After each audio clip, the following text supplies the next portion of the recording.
You unlock this door with the key of imagination. Beyond it is another dimension, a dimension of sound, a dimension of sight, a dimension of mind. You're moving into a land of both shadow and substance, of things and ideas. You've just crossed over into the Twilight Zone.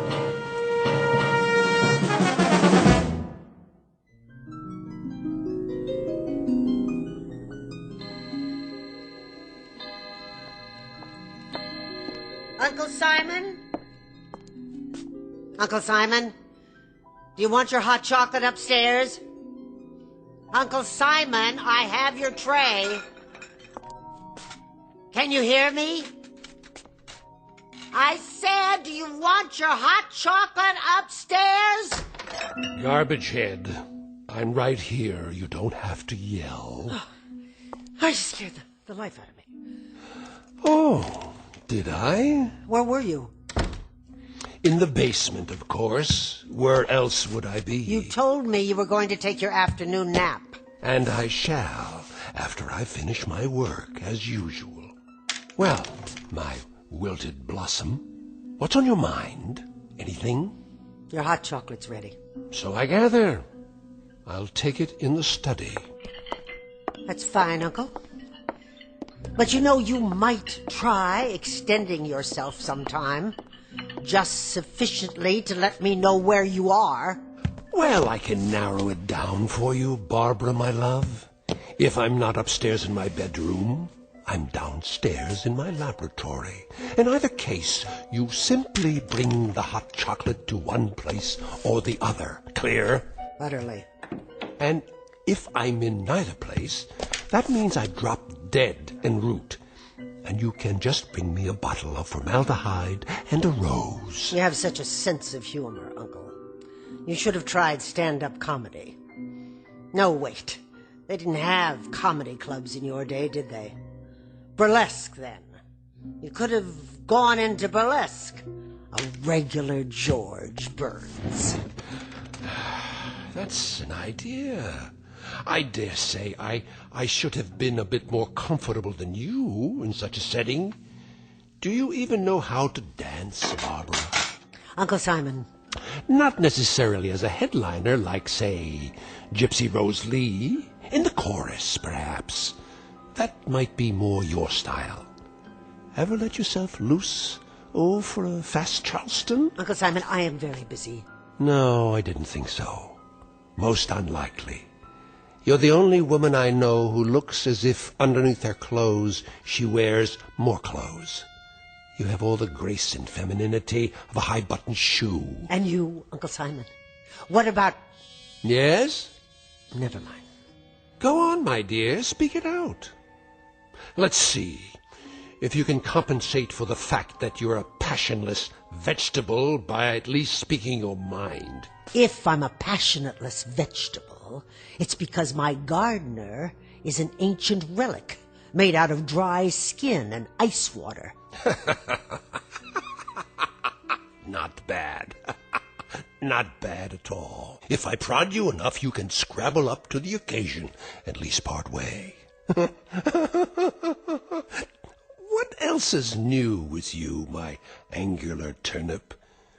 You say you've made hot chocolate? That's a start, I suppose. To what other soul-stirring projects have you applied your talents today? I noticed you tried to open up the drapes in the bedrooms and the hall. And I noticed you closed them. What are you afraid of? Afraid, my dear? What do you think could happen to you if you ever got hit by fresh air and sunlight? Think you might shrivel up and blow away like a vampire? My, is that your fantasy? That I'm from Transylvania? Sorry to disappoint you.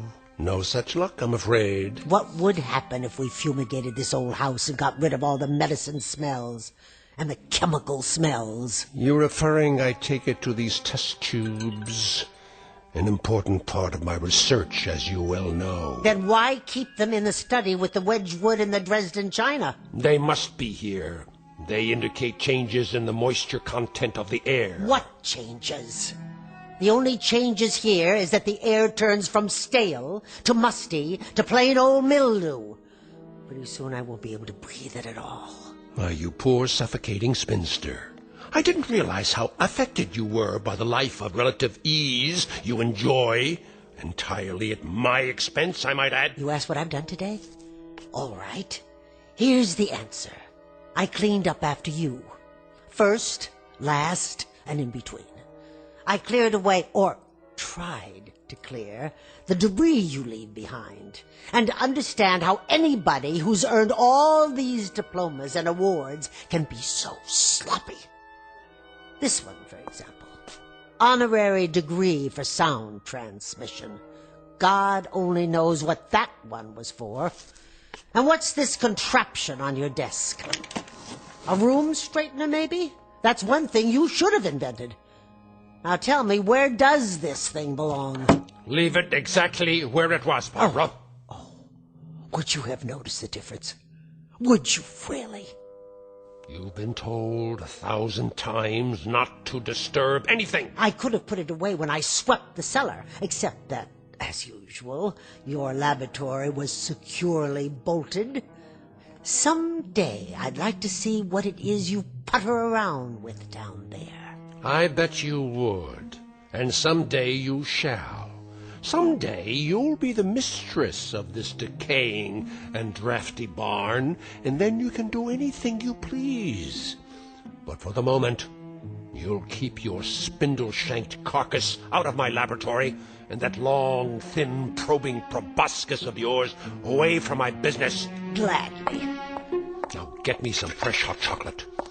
Put it in the English cup today, and if it's not hot, I'll throw it on the floor, and you'll have even more to clean up.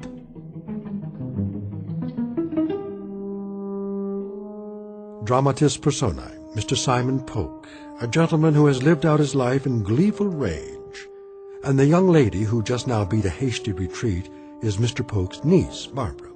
She lives each hour of her life as if perpetually late for a dentist's appointment. And there is yet a third member of the company, soon to be seen. He now resides downstairs in the laboratory, and he is, well, the kind of character you'd expect to find only in the Twilight Zone.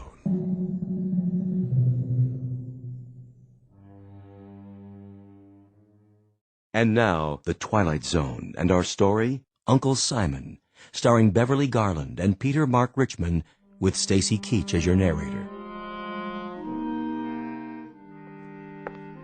I'll make you some fresh chocolate. Barbara! Uncle. Question. Yes? A point of information. Go on. Perhaps you can enlighten me. If all you've said is true, why do you stay here? I was under the impression I was needed. You are. That answer explains why I keep you here.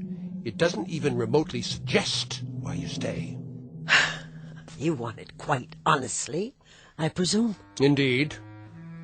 You may be short on beauty, my dear, but a lack of candor is not one of your deficiencies. I stay. I live for the moment that I can see you buried. And on the day when I come back from your funeral, I'll open up a bottle of wine. I want to be compensated, Uncle Simon, for 25 years of being shrieked at, insulted, berated, humiliated, stepped on, ground underfoot like this old rug. Is that sufficiently honest for you? I wish you well, good and faithful Barbara. And I won't even come back to haunt you, my word on that. But unasked, I offer the following observation free of charge. Oh, I can hardly wait. If you had an ounce of gristle or an inch of intestine, you would have murdered me years ago. So as to your 25 years of abject misery and unspeakable indignation, life has a way of dishing out justice. In other words, you deserve it, kid. Now play your role and get me my hot chocolate before I think of something more complicated for you to do.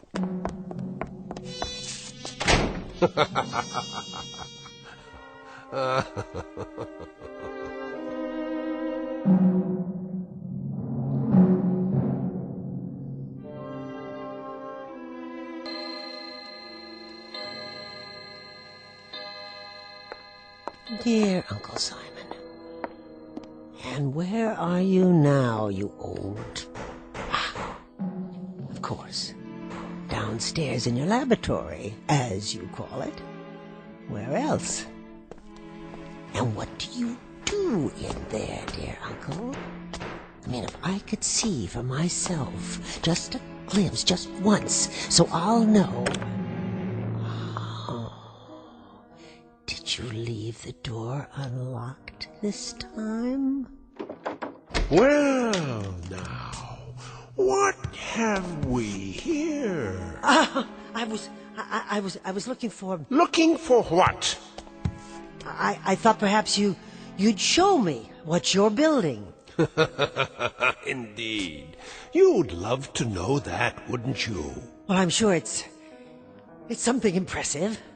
My curiosity got the better of me.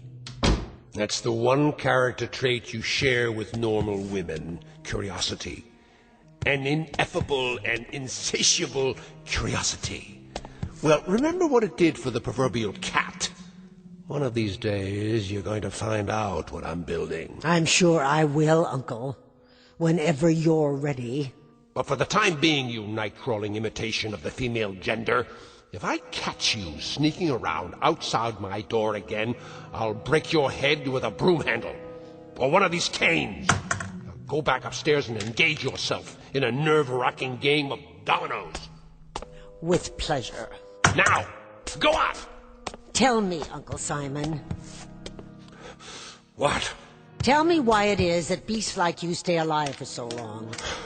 How's that again? You heard me. Why do some men have the decency to die when their time is up, while brute animals like yourself continue on and on? Indeed, why indeed. That bit of curiosity I shall be glad to satisfy. In most cases, particularly mine, we have something to live for. An overarching purpose that keeps us going. Oh? And what would that be? I have you to live for, you crooked-seamed grubber. I keep this decrepit heart beating and these over-the-hill lungs breathing because I know how deeply dedicated you are to the one sight that will be your ultimate reward. And what sight is that? Seeing me die. Who came here 25 years ago when you were crippled and sick and couldn't take care of yourself? Who moved in and nursed you and kept you alive? You did! That's right! Me! And no one else! You scrounging female ape. Now let's get down to cases. The question is, why did you? Why would you? Out of familial love, was it, Barbara? Out of a palpitating compassion? Out of a flagpole stiff loyalty? I'll tell you why you came, why you nursed, why you stayed, you covetous crank. Go ahead, enlighten me. There's no mystery. No mystery at all. You came because you knew that when I depart, I'll leave everything behind to you. By default, my only living relative. Everything. You stayed on day after day and year after year because every prayer that came out of your tight little mouth was a supplication that I'd be dead the next morning. A brilliant deduction. So don't go mouthing sweetness at me, you thin-lipped, toothpick-legged conover. I wouldn't think of it. Anything you did for me, you did out of greed, naked and unadorned. Don't tell me different. Stay away from me. Greed, Miss Barbara, greed. So big, so thick, so heavy, it blotted out even that delicious hate you've been carrying around inside. I said stay back. Well, let me tell you something, you money-sick crone. You'll get paid off in due time. Before that, you'll pay through every one of your pores for what I leave you. Don't you raise your cane to me. You'll pay, you ugly harpy. As God is my witness, How dare you! What are you doing? Give me that cane! Barbara! Don't! Barbara!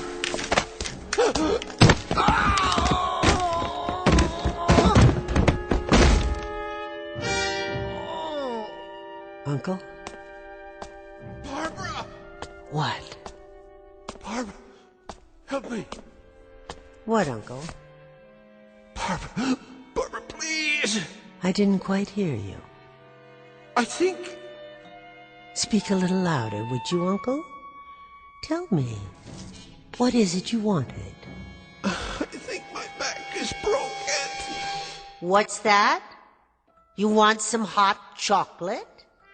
Would you like it in the Dresden cup or the Wedgwood?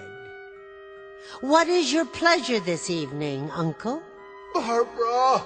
You say you want me to close the drapes and shut the windows? Barbara. Barbara? You want Barbara? She's right here, love. She's standing right above you. Can't you see her?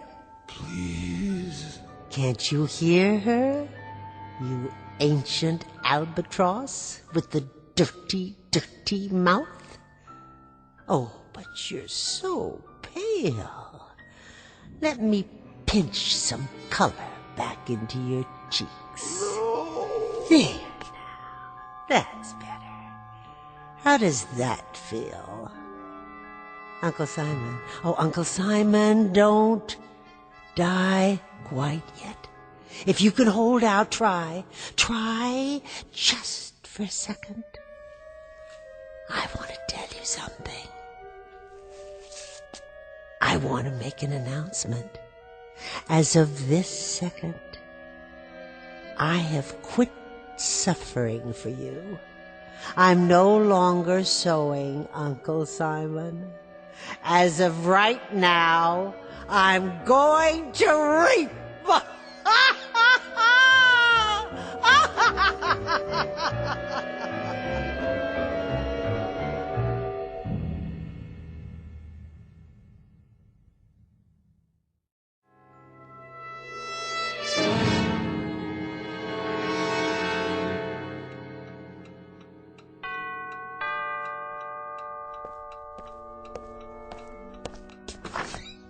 Yes? Miss Polk? Oh, officer. Did you forget something? Well, not exactly, Miss Polk. I hate to bother you. That's quite all right, officer. Actually, I'm glad to see you again. You don't know what it's been like, alone in a house like this. Come in, please. Thank you. This won't take long. I understand perfectly. You have a job to do.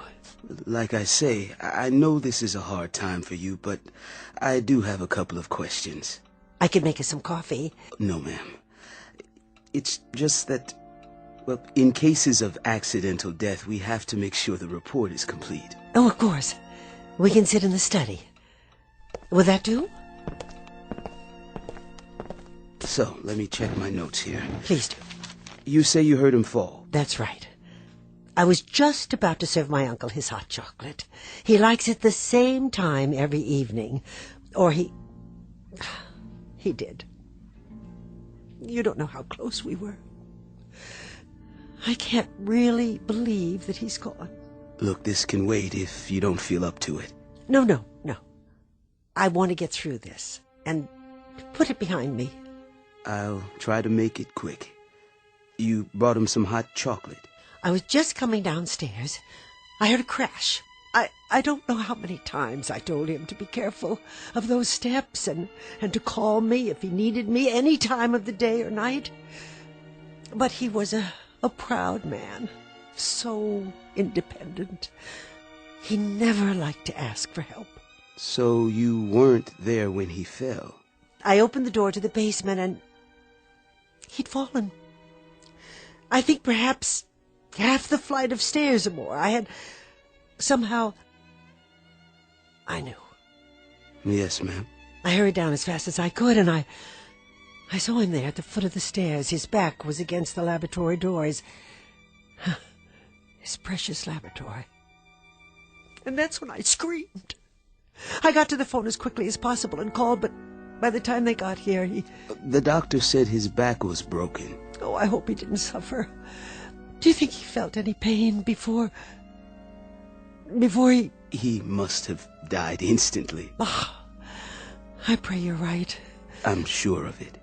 The thought of my uncle lying there, suffering, I can't bear it. I'm awfully sorry, Miss Polk. I can imagine how close you two must have been. You have no idea, Lieutenant. How close? He was a brilliant man. Yes, he was. I can remember my father telling me about him years ago, when he taught at the university. He was still doing research, wasn't he? Constantly. His experiments, he never gave up. Well, he lived a good life. Rich and full. He had that much, anyway. I try to think of it that way. I try, but... Well, I guess that just about does it. I'll say goodbye, Miss Polk. Oh, do you have to go so soon? If there's anything you need, help with the arrangements... Oh, that's very kind of you. But my uncle arranged for everything in advance. He was so considerate. I'll see you out. No need. I can find my way. Well, it's no trouble. Really. This sure is a great old house. And you... Well, I guess you'll be all alone here now. It all seems so overwhelming. Please, don't hesitate to call on us. Here's my card. And if you have any other questions, you can stop by any time. I haven't been out much. I mean, I haven't seen anyone in so long. I'd enjoy talking with you again. Anytime. Anytime at all. Are you married, Lieutenant? Me? No, I'm not. Then I could make dinner. And we could talk. Yes, ma'am. I mean, Miss Polk. Call me Barbara. All right. Barbara. Bye-bye. Goodbye.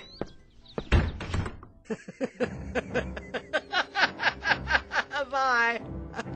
Goodbye to all of this. Every last bit of it. To all your cups. And your precious test tubes. I'd like to grind them all into dust and bury them with you.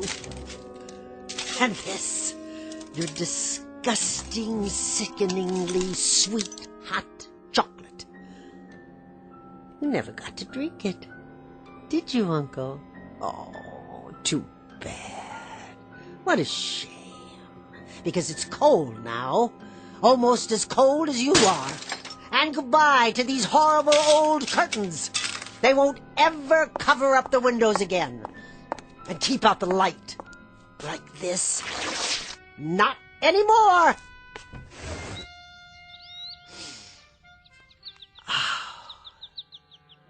Do you smell that, Uncle? Fresh air. That's what it is. From now on, it won't be kept out. Nothing will ever be locked out again. Nothing. Oh, hello, world.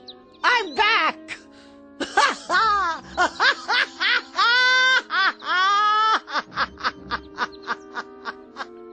After all these years, Barbara's back.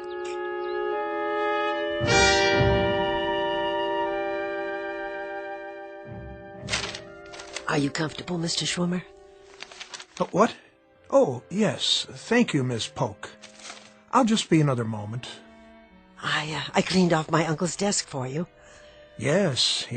You've kept the house in splendid condition, by the way. It looks different somehow. Oh, I've made a few changes. Marvelous taste you have, I must say. If you need pencils or pens, they're in the top drawer. No, the will is relatively simple. I only want to make sure I brought the latest amendments, signed and notarized. But I thought he drew it up years ago. It's been in the safe deposit box for as long as I can remember. The original copy, yes. Your uncle had me drafted shortly after you came to stay with him. He added a codicil or two later on, hence this revised copy. Oh. Really? I wasn't aware of that. Assets, real property, Everything seems to be in order. No, there's no need to read it aloud, Mr. Schwimmer. If you can just give me the sense of it so I'll know how to dispose of his things. That, my dear, won't be necessary. I beg your pardon? That is the sense of it. What do you mean? The will very explicitly requires that you throw away nothing, that you keep everything as it was, intact. I see. The house, the furnishings, everything. It all goes to you in perpetuity. With the proviso, of course, that you remain here in perpetuity, as it were. Do you have any objection to that? Why, I have no other place to go, Mr. Schwimmer. This has become my home. Of course. So, the document is quite clear in its intent. Everything will remain in your name as long as you're on the premises. The same thing applies to the various securities in the cash account, which is quite sizable. It has been set up as a trust in your name. You're to draw all the interest accruing so long as you remain in the house. Where could anyone ever find a man with a heart as big as his? Quite so. Is there more? Now this is a codicil that your uncle had delivered to my office. I see that it was properly witnessed. His instructions were to include it in the will. It's dated March of last year. And? Well, the sense of this, Miss Polk, is that to qualify for your inheritance, there is one additional stipulation. What kind of stipulation? That you're to care for your uncle's latest experiment. Care for? That's odd. I don't understand it, Mr. Schwimmer. Which experiment? I have no idea. But it reads as follows. My beloved niece Barbara will be responsible for the well-being of my latest experiment. She will care for it, look after it, and see to its wants and needs. What wants and needs? A member of the law firm of Schwimmer, King, Bartlett, Kaplan, and Schwimmer will visit the domicile once each week to see that this stipulation is adhered to. In the event my beloved niece Barbara fails to comply with the provisions herein, I hereby give and bequeath all my property, both real and personal, to the State University. Now, the sense of that, Miss Polk... Tell me, Mr. Schwimmer, what is the sense of that? I gather it depends very much on the nature of your uncle's experiment, which he refers to only as it. I take it you have no idea what it might be? None at all, except that whatever it is, it's in the basement. Where are you going? Where do you think? To the laboratory. Oh, wait, you'll need the keys.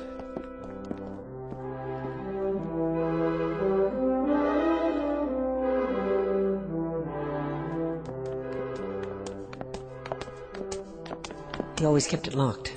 Your uncle was a genius. I'm sure he didn't want his work to fall into the wrong hands. Not even mine? A matter of national security, perhaps. At last. His inner sanctum.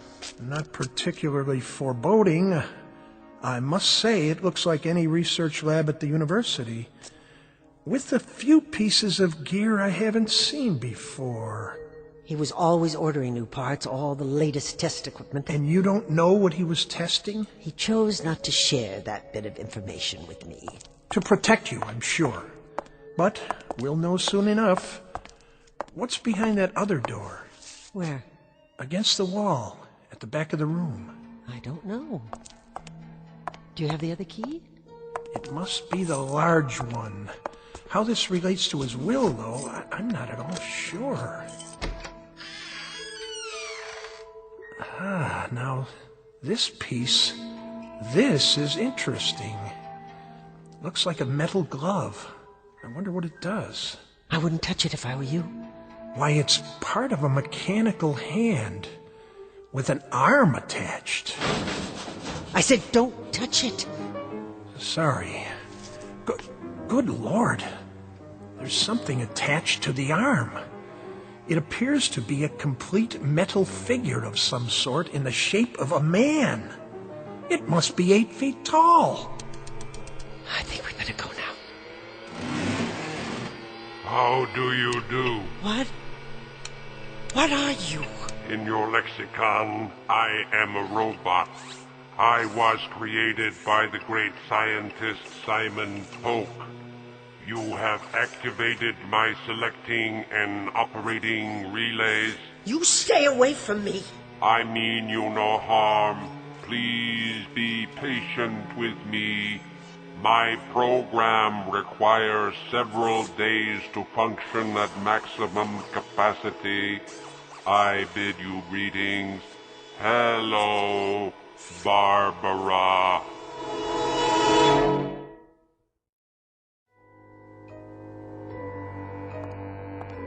Barbara.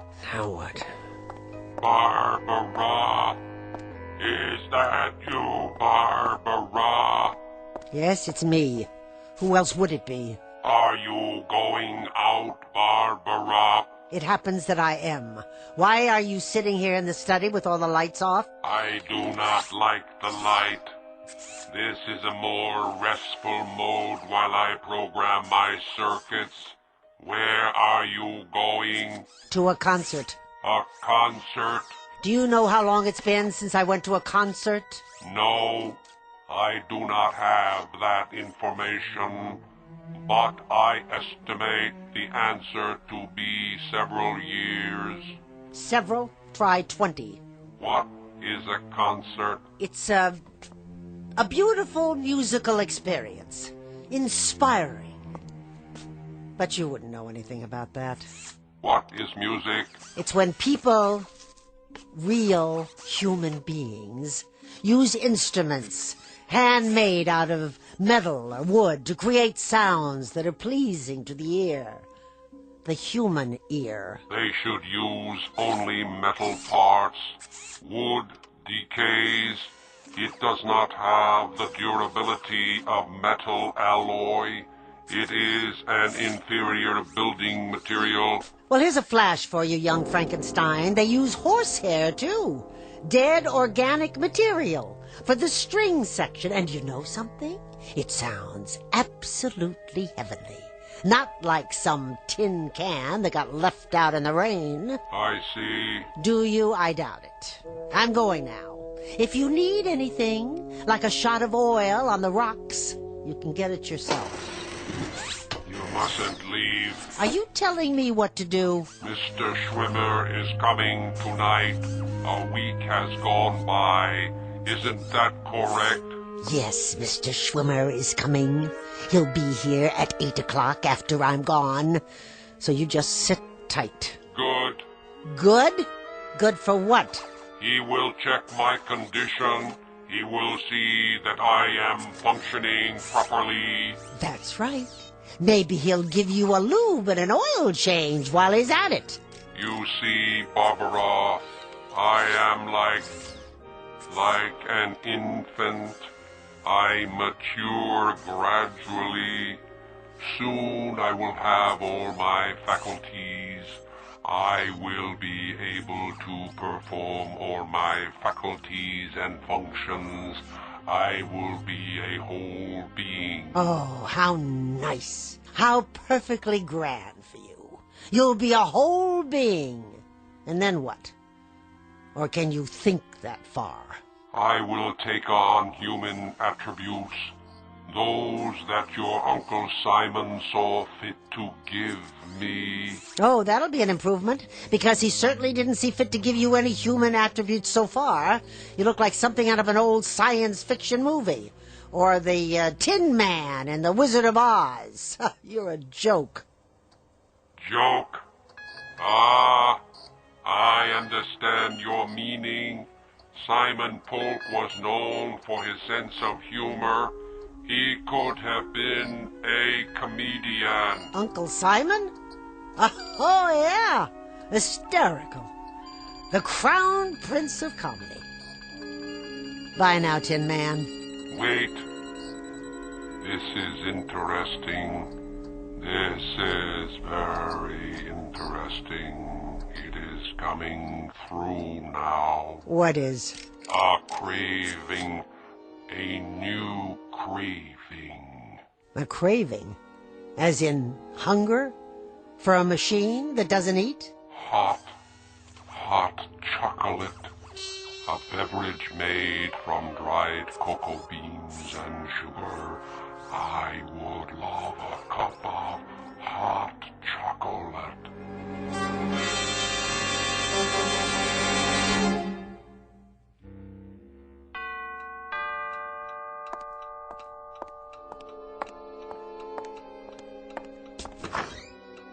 do you do, Miss Polk?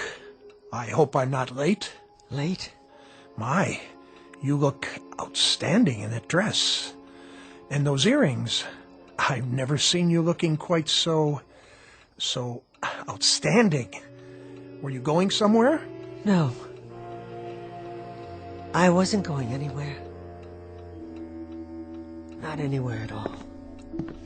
And how, may I ask, is our young Master Polk doing this evening? Right this way. We've been waiting for you in the study.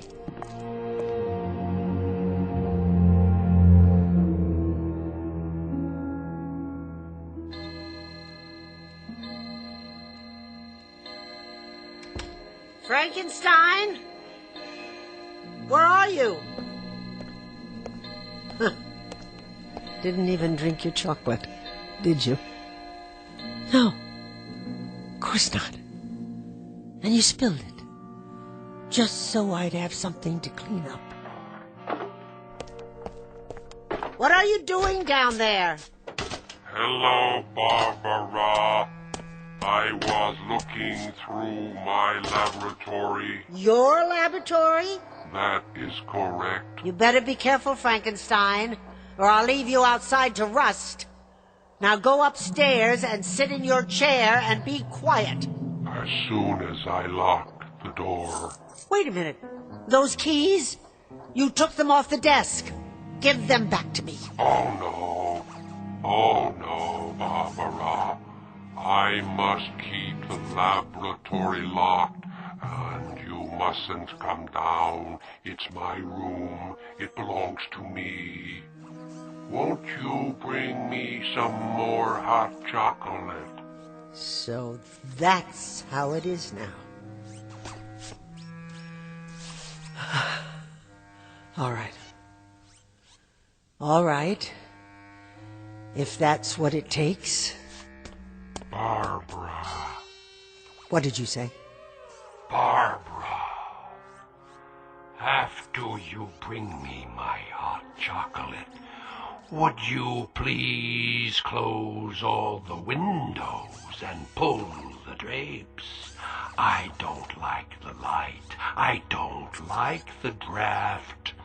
The air inside has been carefully monitored for proper moisture content to prevent corrosion. That voice is not possible. What is the matter, Barbara? Tell me, please. What is the matter? What is the matter? What is the matter, you peanut-headed sample of nature's carelessness? You! Get away from me! Barbara, I'm falling!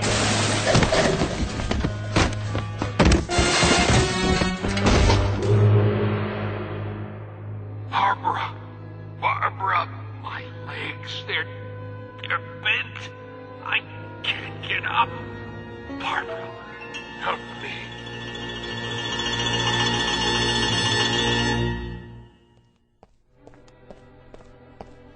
There you are. I was wondering where you'd gone to. I brought you some tea. Oh, thank you. That's lovely. But I'm afraid I can't stay. No? Another engagement, alas. Tell me, how are you, Miss Polk? I mean, really. Fine. Thank you, Mr. Schwimmer. Glad to hear it. It is rather quiet these days. Doesn't seem to say much, even after all these weeks. He makes his wants known. Pity about his legs. But he manages to get around, doesn't he? Indeed he does. Indeed he does. Well, I'll see you next week then. Yes, of course. And the week after. And the week after that. Take care of yourself, my dear. No need to show me out.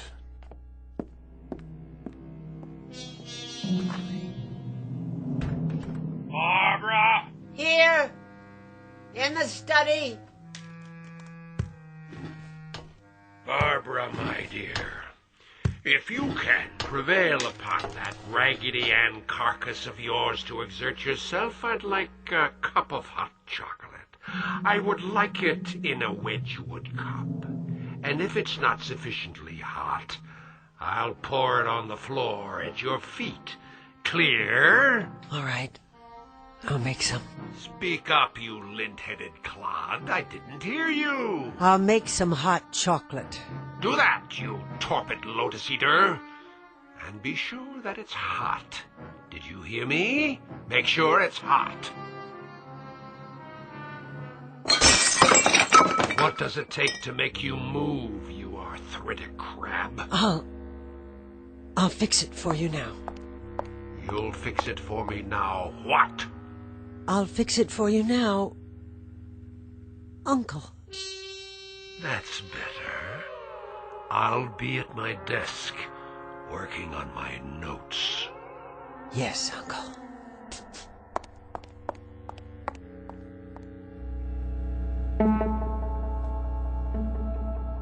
Dramatis personae, a metal man who will henceforth go by the name of Simon, whose life, as well as his body, have been stamped out for him by his maker, and the woman who tends to his needs, the Lady Barbara, who has discovered, somewhat belatedly, that not all bad things come to an end, and that once a bed is made, it may be necessary to sleep in it after all.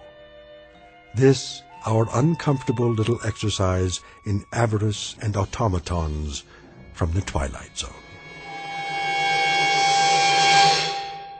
We'll return to the Twilight Zone in just a moment. You are about to enter another dimension, a dimension not only of sight and sound, but of mind, a journey into a wondrous land of imagination. Next stop, the Twilight Zone. Hi, this is Stacy Keach. I'd like to take a moment to tell you about our Twilight Zone website at twilightzoneradio.com. At twilightzoneradio.com, you'll find the latest information on these Twilight Zone radio dramas, including behind-the-scenes photographs, plus the newest product releases, trivia contests, ways to contact us, other Twilight Zone-related info and merchandise, plus links to other fascinating websites. So make your next stop twilightzoneradio.com. Visit twilightzoneradio.com to purchase these Twilight Zone radio dramas on cassette and CD, or call toll-free 1-866-989-ZONE. That's 1-866-989-9663.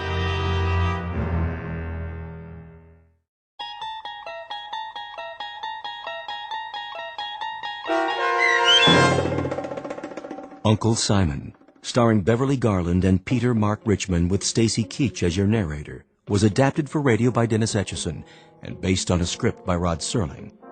Heard in the cast were Turk Muller, Doug James, and Daniel Bryant. To learn more about the Twilight Zone radio dramas and to obtain audio cassettes and CDs of these programs, visit our website at twilightzoneradio.com.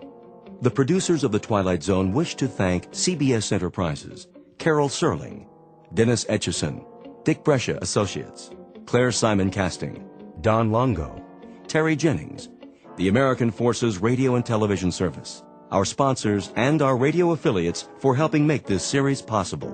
This copyrighted radio series is produced and directed by Carl Amari and Roger Wolski for Falcon Picture Group. Doug James speaking.